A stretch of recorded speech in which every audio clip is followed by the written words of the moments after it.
সবার সঙ্গে কথা বলছি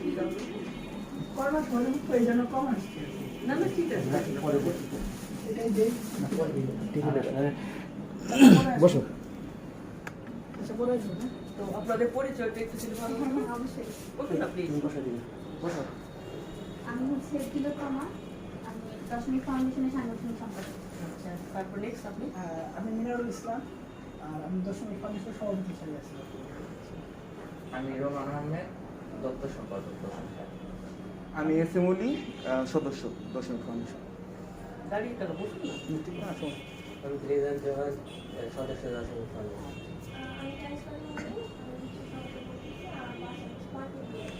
সবাই টাঙ্গাইলের না? হ্যাঁ। তো আমি তো টাঙ্গাইলের মেয়ে, আপনাদেরই একজন। আমি এনায়েত আমির সদস্য দশমিকের। হ্যাঁ, উনি আমাদের সদস্য। তাই বুঝি তুমি সবাইকে। আর সারি উপদেষ্টা। আমাদের ফাউন্ডেশনের প্রধান উপদেষ্টা। আচ্ছা আচ্ছা, তো খুব খুশি হলাম আসলে হ্যাঁ, আমরা সবার সাথে পরিচিত হয়ে না। আপনি ভালো আছেন? আল্লাহ ভালো আছে এখন পর্যন্ত। আমরা ভাবছিলাম এনে দেওয়া বলছিলেন আসছে, বললাম যে ভাই করোনার যে হলো প্যান্ডেমিক সময়টা কিছুদিন পরে দেখা করবো। আমাদের এই যে লকডাউন দেওয়া যেতেছে, হ্যাঁ, লকডাউন আমার রোজা এসে যাচ্ছে। প্লাস আপনি চলেও যাবেন। আমি তো আরো লোকাল ইনশাআল্লাহ চলে যাবো। এই জন্য আর কি হলো হুটহাট কাজটা করছি। নাহলে আমরা বড় পরিসর আমাদের ইচ্ছে ছিল সবাই মিলে আইসা একটা আপনার সাথে দেখা করতে। হুটহাট যাই হোক, নেক্সট টাইম আজকে তো পরিচয় হলো না, জি, জি। নেক্সট টাইম আল্লাহ যদি বাঁচিয়ে রাখে সবার সঙ্গে আবার আমি দেখা করবো, কথা বলবো। আমার খুব ভালো লাগছে যে আপনারা এসছেন।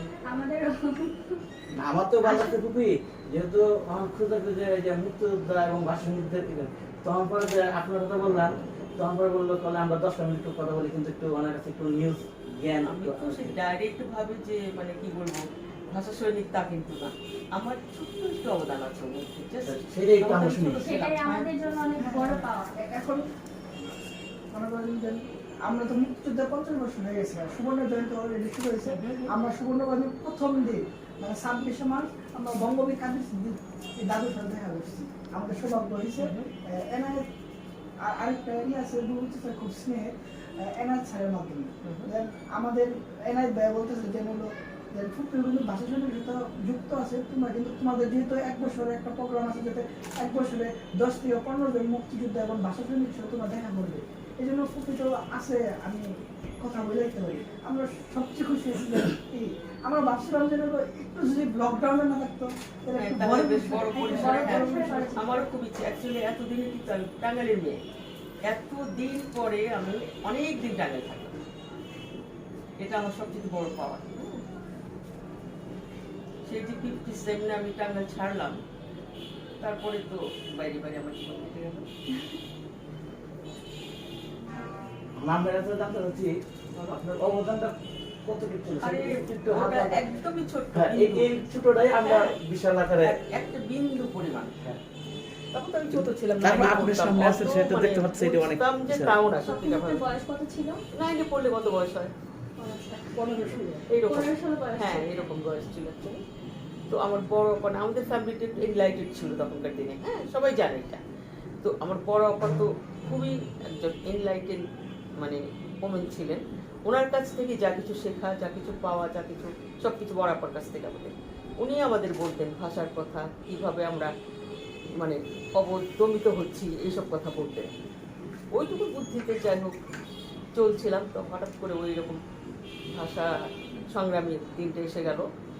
তো আমাদের তখন হেডমিস্ট্রেস ছিলেন কমলা ঘোষ, তোমরা হয়তো নাম শুনবে, তাদেরকে দেখা তো দূরের কথা, প্রেমাদি হ্যাঁ ইউনিভার্সিটি স্কুল পড়তাম। তো কমলা ঘোষ ছিলেন আমাদের হেডমিস্ট্রেস, আর ওনার হাজবেন্ড ছিল প্রেমদত্ত। আমাদের ভয়ে জান কাঁপতো ওনাদেরকে দেখলে। তো ওই দিন আমরা ঠিক করলাম যে আমরা একটা র্যালি করে, তখন পুলিশ গ্রাউন্ড যেটাকে বলে, এখন কি বলে আমি জানি না, আমরা বলতে পুলিশ সাহেবের মাঠ বলতাম আমরা তখন।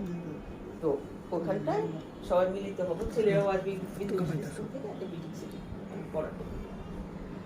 তো এর মধ্যে খবর পেলাম যে কুমুদিনী কলেজে আমার বোন পড়তেন, জ্যোৎস্নার নাম হাসিনা হক, মানে প্রিন্সিপাল ছিলেন নন বেঙ্গলি ভদ্র মহিলা, ওই যে কাদের সিদ্দিকীর শাশুড়ি, কি হামিদ যেন, সামথিং লাইক দ্যাট, উনি দরজাটা আটকে ফেলেছেন। তো তখন আমাকে পাঠানো হলো, আমি আবার চিরকালই ছোটোখাটো মানুষটা, লম্বা তো বেশি না, তখন আরো পাতলা ছিল, ছোট্ট একটা মেয়ে।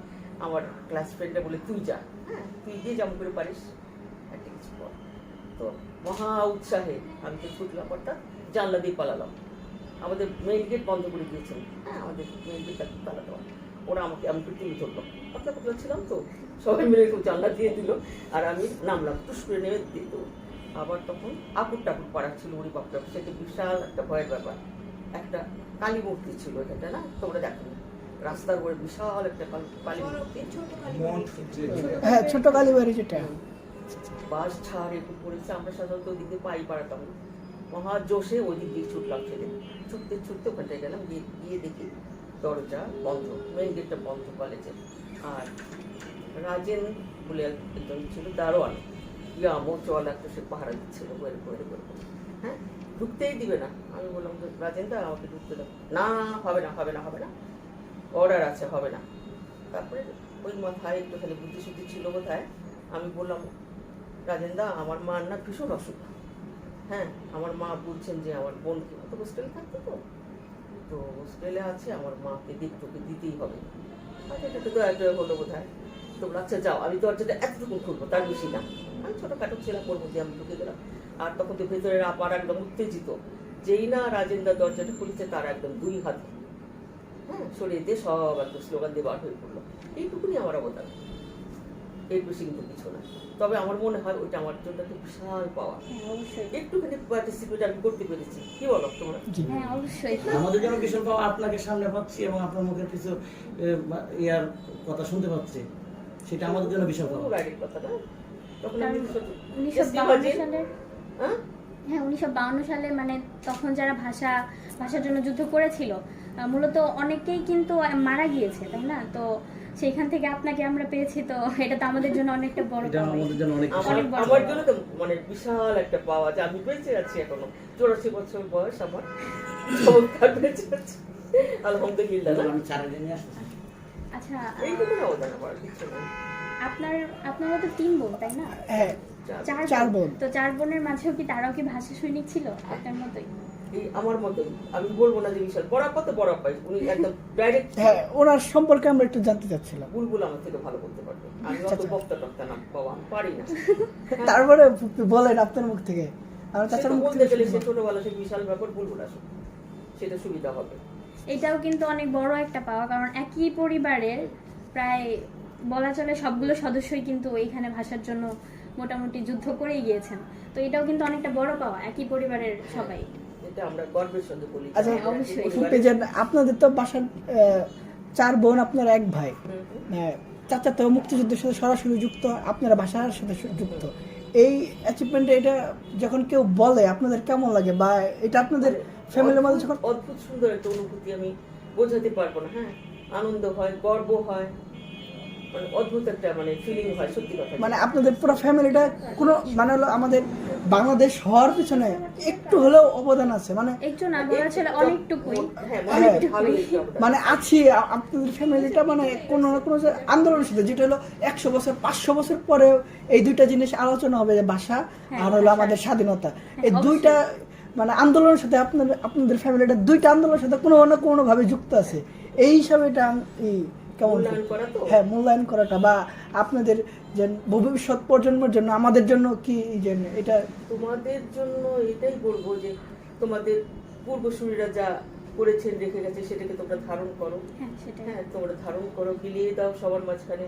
হ্যাঁ, আরো উন্নত মানের কথাবার্তা বলো, আরো তাদেরকে মোটিভেট করো, এইসব বলবো, আর একটু কিছু বলো। দেখা যাবে যে আর 20 বছর পর হয়তো কোনো মুক্তিযোদ্ধাকেও আমরা পাবো না, হুম, কোনো ভাষা সৈনিককেও আমরা পাবো না। হুম। তো এই যে এখন যারা আছেন তাদেরকে নিয়ে এই ছোটোখাটো এরকমভাবে কোনো কিছু করে গেলে দেখা যাবে যে ভবিষ্যৎ প্রজন্ম যারা আছে তারা এই সম্পর্কে জানতে পারবে ভালো করে। তারা অবশ্য মানে এই যে এরকমভাবে আমরা যে আপনার সাথে কথা বলতেছি, তারা হয়তো বা এভাবে দেখতে পারবে না, কথা বলতে পারবে না, কিন্তু এই যে বইয়ে যে লেখা আছে, সব লেখকরা যে লিখে গিয়েছেন এগুলো পড়তে পারবে। এই যে তোমাদের আমি বললাম আজকে এতগুলো তোমরা আছো ছেলে মেয়ে সবাই, তোমরা যদি এগুলি তোমাদের মনের মধ্যে একটুখানি করে রাখো স্মৃতি হিসাবে, এক একজন তো এক এক রকম ভাবে দেখে, শোনে, বোঝে, ধারণ করে, তাই না? প্রত্যেকের ধারণা, চিন্তা ধারণা সব কিন্তু আলাদা। এইভাবে যদি তোমরা একটুখানি লিখে যাও, একটুখানি রেখে যাও মনের মধ্যে, হ্যাঁ। তোমাদের পরের প্রজন্মকে একটুখানি করে বলো, এইভাবেই তো আসবে, এগিয়ে যাবে না? জি, জি। এটাই আমার বলা, যে তোমরা যেটা ধারণ করো তোমাদের পরবর্তী প্রজন্মকে বলো, বোঝাও, মূল্যায়ন করতে শিখুক তারা। হ্যাঁ, তারা যাতে বুঝতে পারে যে আমাদের এই বাংলা ভাষাটা মানে কিভাবে বাংলা ভাষায় এসছে। কথা বলতে কিন্তু আমরা স্বাচ্ছন্দ্য বোধ সেই। করি। তো সেই বাংলা ভাষাতে যে আমরা কথা বলতেছি তার তো বড় অবদান তো আপনারাই। তো আপনাদের জন্যই এত কিছু পাওয়া, তো সেটাই তারা যাতে দেখতে পারে, শুনতে পারে, বলতে পারে, তারা যাতে মনে রাখতে পারে। হ্যাঁ, এটাই তোমাদেরকে একটুখানি করতে হবে। শুধু আমার বলে বলছি না, আমাদের প্রজন্মের যারা এখনো আছেন, জীবিত আছেন, হ্যাঁ, তাদের কাছে তোমরা যাবে, একটু একটু আমি যেটুকু জানি বললাম, তারপরে যারা আছেন তাদের কাছে একটু জানি, মানে যারা জীবিত আছেন অবশ্যই, হ্যাঁ, এইভাবে যদি তোমরা আস্তে আস্তে আস্তে আস্তে ছড়িয়ে দাও, চিঠিয়ে দাও, দেখবে তোমাদের পরের প্রজন্ম সব মনে রাখবে। আসসালামু আলাইকুম। তৈরি করো, তোমরা করো না কেন? কি? মাস্ক পরছে কিন্তু কথা বলতে হতো এই জন্য আরে mask আমি তো পরতেছে। ভাই কথা বলতে বলতে না, ভুলে না, গেছি, না। আমি বলতে যাচ্ছিলাম। আমাদের সবার পড়া, আরে আমি গোসলখানা থেকে দৌড়ে বার হয়ে আসছি। আমাদের এটা পড়া উচিত ছিল আগে। এক, দুই নম্বর হলো বেশিক্ষণ উঠবো না, আমরা অপারেশন হয়েছি। হ্যাঁ হ্যাঁ। আর উনি অসুস্থ আসলে, আমার চেয়ে 5 বছরের বড়, তারপর ওনারও 5 বছরের বড়, আমার আরেক বোন আছে। তো এখন চলে যাবে, স্মৃতিশক্তি আমার কমে গেছে, তারও কমছে। হ্যাঁ, আমরা থাকতে চাই, আমরা শুরু করবো। তোমরা আলাপ আলোচনা হয়েছে, শুনতেছি এই ফুপ্পি বললো যে ফুপ্পির থেকে ভালো আপনি বড় ফুপ্পি সম্পর্কে জানেন, যদি আমাদের বড় ফুপ্পি সম্পর্কে আজকে কোনো খুবই সম্পর্কে আলাপ হলো না। এখন একটা দেশে অস্বাভাবিক পরিস্থিতি, হ্যাঁ এটার জন্য সময় নিয়ে, বুঝছো? আমারও তো স্মৃতি, 80 বছর বয়সে কি থাকবে, তো সে আমার 5 বছরের, কাজে ওনার সম্পর্কে বলতে গেলে, জানতে গেলে এই একটা ধরো ওই 10-15-20 মিনিটের স্মৃতি হবে। ওনার কাছ থেকে কিছু তুলে দেবেন। ওনারটা তো একটা বান্দা, বাবানারও মারা গেছে, কমানের গেছে বান্দা, আমরা প্রথম থেকে শেষ করে গেছি। বঙ্গবন্ধু সংস্কৃত থেকে আসানসোল, ঢাকা ইউনিভার্সিটি, পরবর্তীতে কার্যক্রম, ওটার উপরে অন্তত 15-20 মিনিট আমরা পরবর্তীতেই করবো। এখন অস্বাভাবিক পরিস্থিতি আমরা বসছি, আমি তো একটা সংস্থার সাথে জড়িত, আমার এগুলো আমরা আরো না করি সবাইকে আইন করে। এখন কিন্তু এই যে কাছাকাছি বসছো, এটাও নিষেধ। আমরা যে বসছি এছাড়া এটাও নিষেধ, যেহেতু আমরাই ইম্পোজ করি আইন, আমরা যদি ভুল করি সমালোচনা হবে, তাই না? তাছাড়া আমাদের কাজেই ওনাকে পাইছো, ছবি টবি তুলে রাখো, নিজেরটা কথা পরবর্তী বড় অপার ব্যাপারে যদি কিছু করতে হয় পরে, ওনারটা হলো আমাদের কিন্তু অনেক দিক প্রত্যক্ষ ঢাকা ইউনিভার্সিটি, তার আগে কলকাতার জীবন, পরবর্তীতে কোন কোন সংস্থার সাথে 20 মিনিটের জন্য আমাদের সুন্দরভাবে করে দেবেন। আজকে শুধু করে ওনাদের ছেড়ে দাও, সাবধানে থাকবা। জি পরিস্থিতি ভালো না। তার ভিতরে গল্প করার কথা বলার ইচ্ছা থাকলেও পারে না, এটা আল্লাহ ফোন করছিল ওদের এই ব্যাপারে না করে দিলাম। দেশের পরিস্থিতি আগে বাঁচো, আর 10 জন বাঁচো, তারপরে ভয়ঙ্কর অবস্থা যেতেছে, প্রচুর। এটা মুক্তিযুদ্ধের চেয়ে কম না। আর এই যে মাছ নিয়ে যেমন ছবি তুলতে দিচ্ছে, এটা আসলে ইতিহাস হইতেছে ভালোভাবে খোলাখুলি আলাদা। যাই হোক এখন তোমাদের কাজ তো ভালো চলছে। জি আলহামদুলিল্লাহ ভালো। দেখছি যে বিমানবন্দর আমার খুব ইচ্ছা ছিল, তারপর তুই যখন অপারেশন জি আমার এনাই ভাই বলছে যে চাচা হলো সুস্থ হলে- আমি তো চোখের অপারেশনে ঢাকায় যাব। সুস্থ হইলে পরবর্তী অনুষ্ঠানগুলো থাকবে যদি বেঁচে থাকি। তো বড় আপারও করে আমরা তো হ্যাঁ এই ধর্মবার খুব ডাইরেক্ট ভাবে জড়িত ছিল না, তারপরে স্মৃতি বিপ্লব আমাদের হয়ে গেল, তারপর করে যেটা ওইটা হওয়া উচিত বেশি করে প্রত্যক্ষ গ্রেপ্তার করতে যারা প্রথম দলজন আন্দোলন তার অনেকগুলো এটা লিপিবদ্ধ আছে যে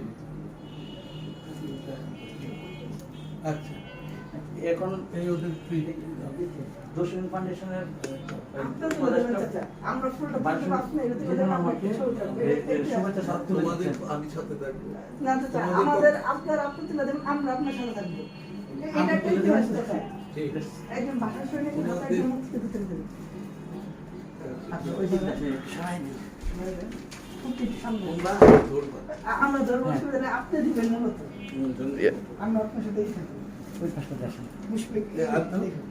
মিলন আগে আজকাল আমি তুমি তো মাস্ক পরে আসিনি। না খুব না না তুমি কোনো সমস্যা নেই, সমস্যা নেই, সমস্যা নেই।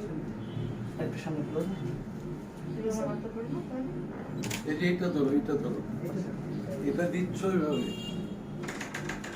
তুমি ধরো মাস্কটা পরে পারো। চলে যাও। ঠিক আছে। থ্যাংক ইউ সবাইকে। দর্শন ফাউন্ডেশনের যে সভাপতি বাংলাদেশ জেনারেল রহমানকে ফুলের শুভেচ্ছা দিচ্ছেন।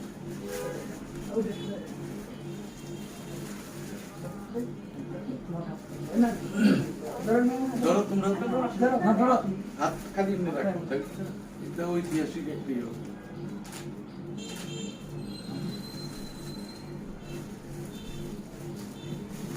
সত্যি আপনার কাছে আমার আরেকটা প্রশ্ন রয়েছে।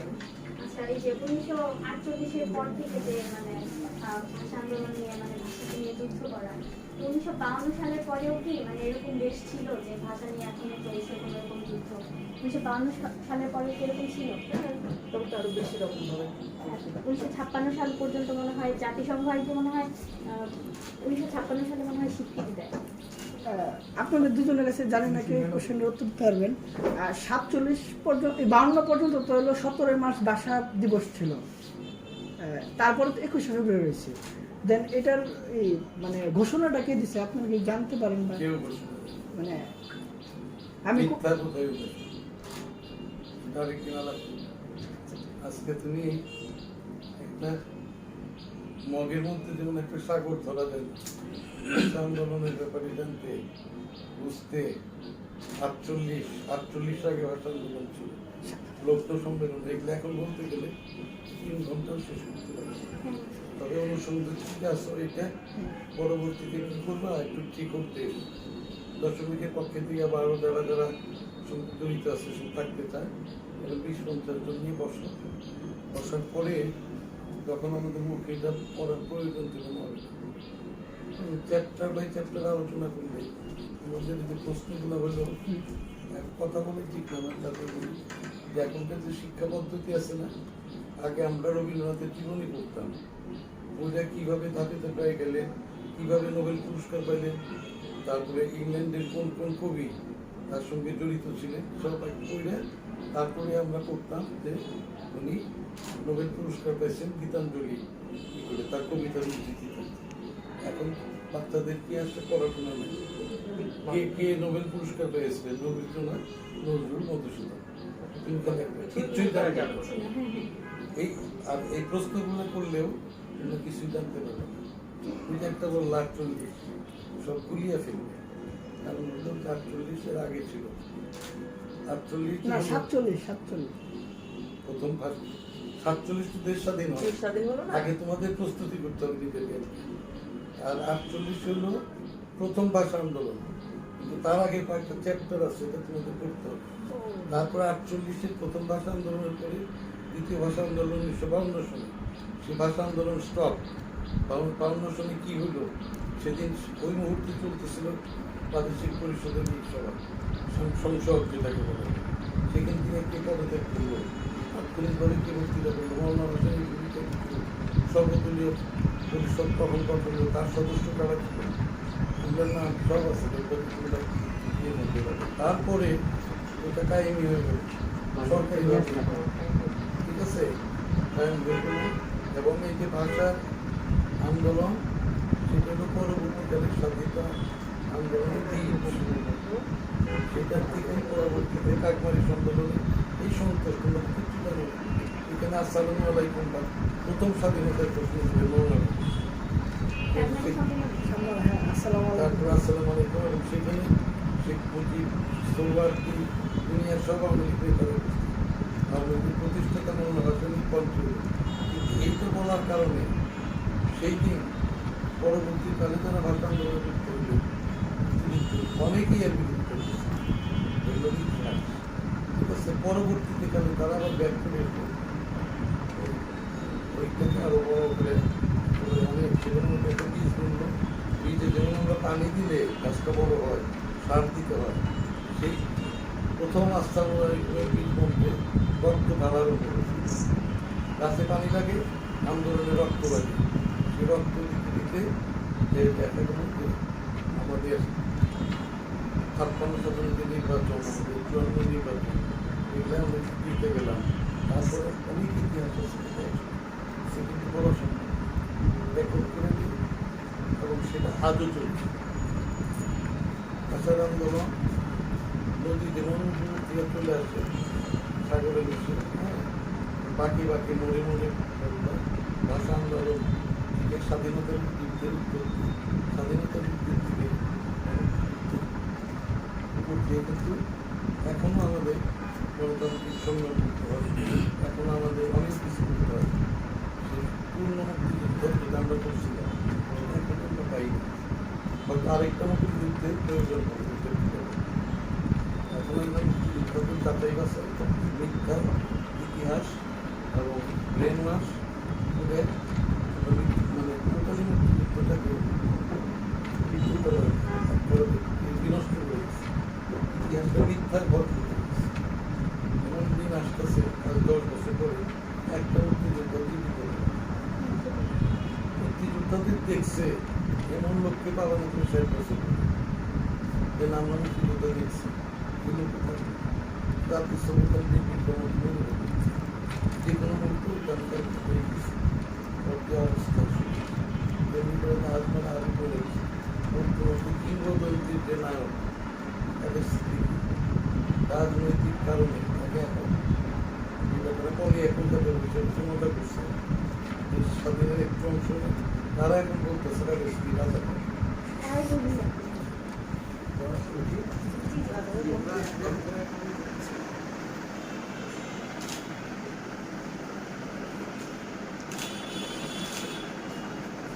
তো শ্রমিকের উদ্যোগেই তোমরা এটা করবা, আরো 2-4 জনকে আমন্ত্রণ জানাবো, ঠিক আছে?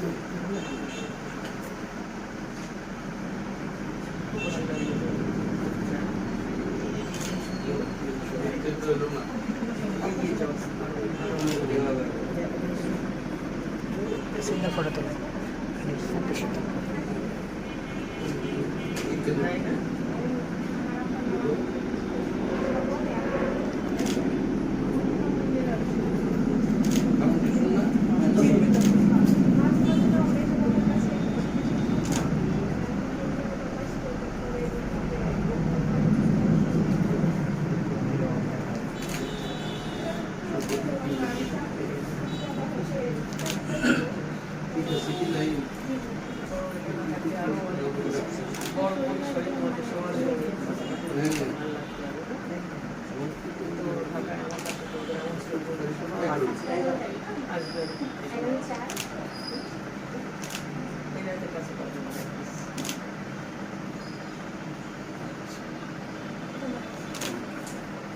তোমরা আয়োজন করো, আমি